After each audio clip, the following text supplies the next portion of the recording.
झारखंड विधानसभा चुनाव को लेकर क्या सरगर्मियां चल रही है, आइए आपको इस रिपोर्ट में बताते हैं। कहते हैं राजनीति में अपर हैंड बहुत मायने रखने वाली चीज है। अफवाह जो रहे, लेकिन बिहार उपचुनाव और झारखंड विधानसभा चुनाव में भी इसी अपर हैंड के हाथों में सब कुछ दिख रहा है।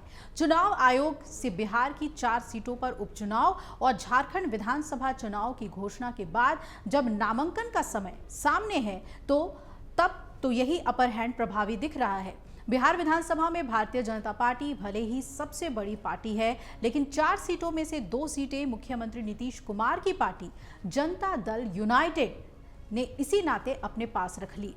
झारखंड में इसी नाते बीजेपी ने जेडीयू को 11 से 12 की मांग के सामने महज 2 सीट देकर उसे सम्मान दिया और बीजेपी में प्रत्याशियों के नाम की अगर बात करें तो वो अटका हुआ है, जबकि जेडीयू ने अपना मन बना लिया है।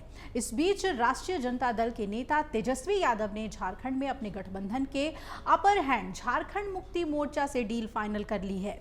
लोकसभा में विपक्ष के नेता राहुल गांधी आज झारखंड में रहेंगे और झारखंड विधानसभा चुनाव की घोषणा के बाद ये उनका पहला और बहुत अहम दौरा है। इससे पहले बिहार विधानसभा में विपक्ष के नेता तेजस्वी यादव ने शुक्रवार की रात झारखंड के मुख्यमंत्री हेमंत सोरेन से सीटों पर बात फाइनल कर ली।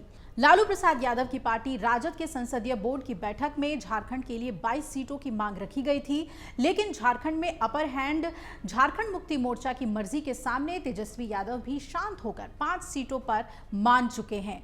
आज इसकी घोषणा होने की उम्मीद है। झामुमो 43, कांग्रेस 29 और भाकपा माले को 4 सीटें दिए जाने की घोषणा भी हो सकती है। इधर एनडीए में जेडीयू की भारी भरकम मांग को किनारे रखते हुए बीजेपी ने उसे जमशेदपुर पश्चिम और तमाड़ सीटें ही दी। यहां आपको बता दें कि सरयू राय जो कि जमशेदपुर पश्चिम से और राजा पीटर जेडीयू के उम्मीदवार जो कि तमाड़ से उम्मीदवार बनेंगे। राष्ट्रीय जनतांत्रिक गठबंधन ने बिहार की 4 सीटों के साथ झारखंड का जो प्लान है वो फाइनल कर लिया है। बिहार में मुख्यमंत्री नीतीश कुमार की पार्टी ने बीजेपी को 4 में से 1 सीट दी है और पूर्व मुख्यमंत्री और मौजूदा केंद्र सरकार के मंत्री जीतन राम मांझी के सांसद बनने से खाली हुई इमामगंज सीट उनके हिंदुस्तानी आवाम मोर्चा सेक्युलर के पास ही रहेगी। यहाँ के हम के प्रत्याशी के टाइटल में इस बार भी मांझी रहा तो आश्चर्य नहीं होगा।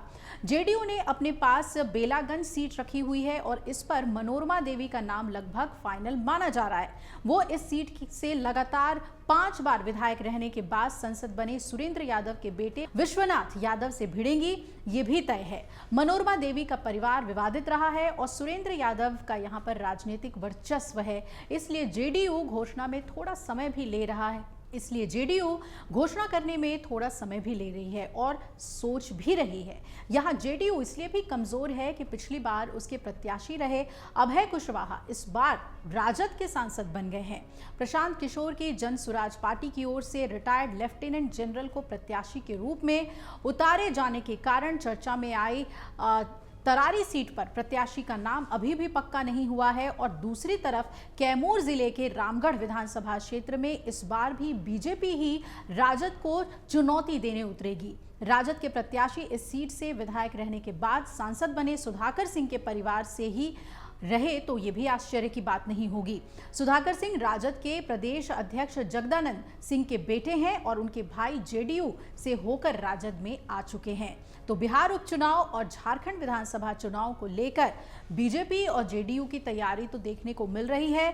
विपक्ष भी अपना मन बना चुका है। अब देखना है कि चुनाव के नतीजे किसके फेवर में आते हैं।